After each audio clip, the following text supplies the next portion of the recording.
สบายดีพ่อแม่พี่น้องปองปายเบิดสุขุสุคนเนาะมื้อนี้ก็ได้โอกาสงามยามดีสิมา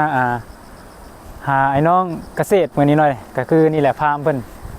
ก็คือหมู่เฮานี่แหละตั้งแต่สมัยตอนไปรับเอาอยู่อันอินชอนตอนนั้นสิมาทักทายถามชีวิตการเป็นอยู่ว่าเป็นแนวใดหั่นนะดีบ่ขาดเหลือหยังแน่แต่ว่าเห็นข่าวว่าได้ย้ายงาน2เทื่อแล้วแต่ยังบ่ได้ครบ8เดือน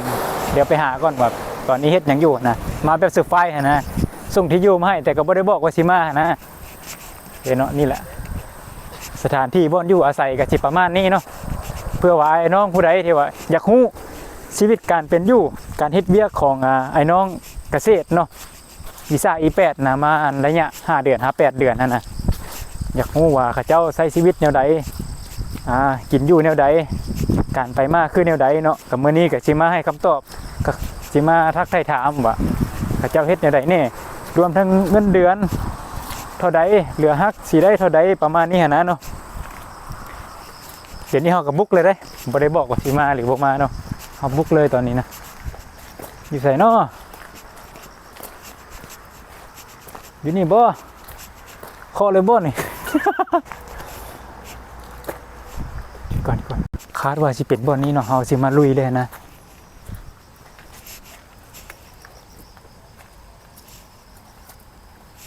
บ่แม่นอันนี้เป็นห้องว่างเฮามาผิดตำรวจจับก็ถือว่าบ่แปลกเด้อมื้อนี้เด้อเฮามาลุยนะมาบุกลุกอันฟาร์มเขาเจ้าเป็นสวนเขาเจ้าเนาะเมื่อกี้นี้เฮาเข้าบ่อนผิดบ่อนอยู่ของเขาเจ้าแต่ก็ต้องไปอีกก่อนต้องมีบ่อนใดบ่อนหนึ่งล่ะเฮ็ดคือแบบเป็นเจ้าของฟาร์มเจ้าของสวนนี่นะตอนนี้นะบรรยากาศก็ดีอยู่มื้อนี้แต่ว่าพักเวียกแต่บ่ฮู้ว่าพักเวียกย้อนสาเหตุหยังแต่ก็มาเบิ่งฮัลโหลอุปกรณ์การทำเกษตรของเขาเจ้ามีครบทุกอย่าง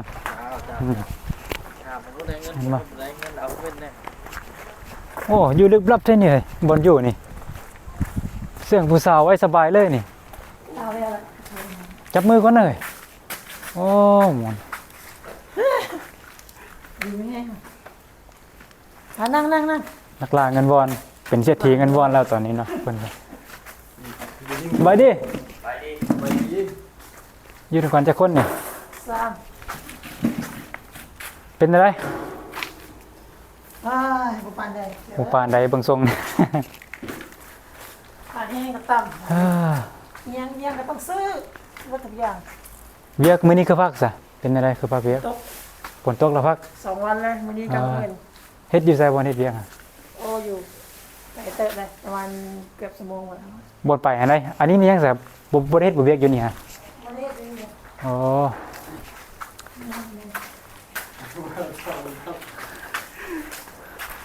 ทำพิษนี่ต้องแนะนำตัวก่อน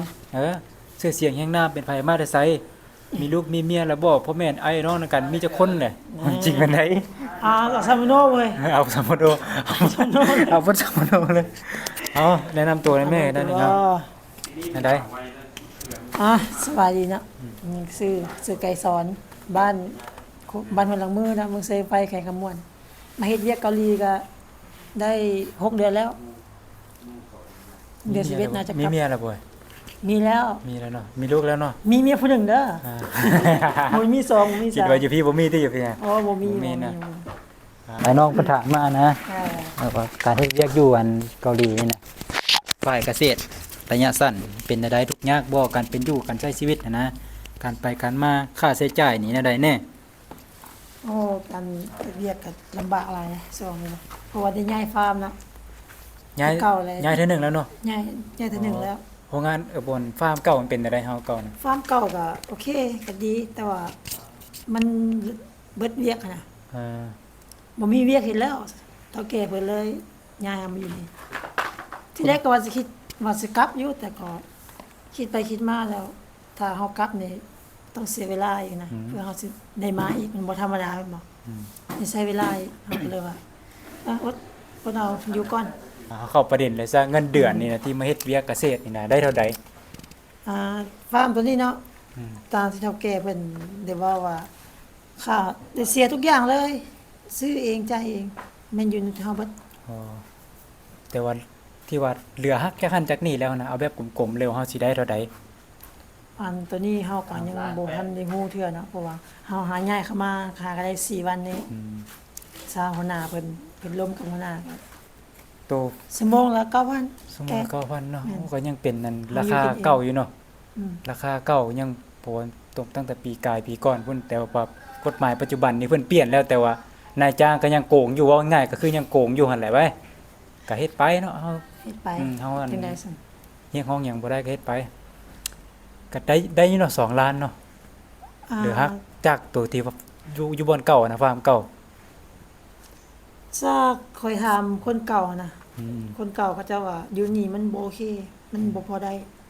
เดือนหนึ่งเดือนเงินอยู่ประมาณล้าน5ล้าน6 อืม แล้วเรือที่เฮาตัดทุกอย่างอะนะเพราะว่าเฮาได้ซื้อกินเองทุกอย่างเลย ว่าเฉพาะอยู่นี่ซะสิได้อยู่ เฉพาะ ซาว อยู่นี่เนาะ เฉพาะอยู่นี่สิได้อยู่20ล้านว่าง่ายๆซะ แม่น 20ล้านกีบประมาณนี้เนาะต้นๆ20ล้านต้นๆอ่า เมื่อก่อนก็มีที่บ้านเฮาก็อยู่คนหนึงนั่นอยู่นี่ แต่ก็ได้ถามข้อมูลของเขาแล้ว โอ้ เจ้าก็ว่าบ่โอเค โอเคไปกลับซะเมื่อออกจากนี่ฮะเอากาไฟมาเผาทิ่มเลยไง โอเคก็สิประมาณนี้เนาะการอยู่การกินได้ซั่นออกตลาดออกหยังเด้เป็นจังได ต้องกับไปตลาดก็ต้องได้ไปเองทุกอย่างเลย อื เนาะ ม ย่างไป ย่างไปเนาะ หัวหน้าเพิ่นจะบ่พาไป คิดหัวหน้าก็โพด สรุปง่ายๆคือว่าห้วยขนาดนั้นอยู่นี่นะ นี่เนาะ บ่มีน้ำเซบ่มีน้ำของห้วย แต่ว่าบ่มีทางไปให้แล้วจังว่า เออ จังได้มาอยู่นี่เนาะดีกว่ากลับมาแล้วยังเล่นมาใหม่หั้นนะ แม่น กำขี้ดีกว่ากำตดว่าเดี๋ยวนี้หั่นนะเอาไปซั่นซะ อ่า มือกองเฮานี่ก็เริ่มอ่อนล้าแห้งแล้วตอนนี้นะ ไปกินข้าวแล้วบ่อย เอาหากินข้าวกินน้ำก่อนวันนี้เนาะ ข้าวกิน จบ น้ำมา คลิปเพียงเท่านี้ซะก่อนก็สิประมาณนี้พื้นฐานเนาะ ประมาณนี้ละ เอา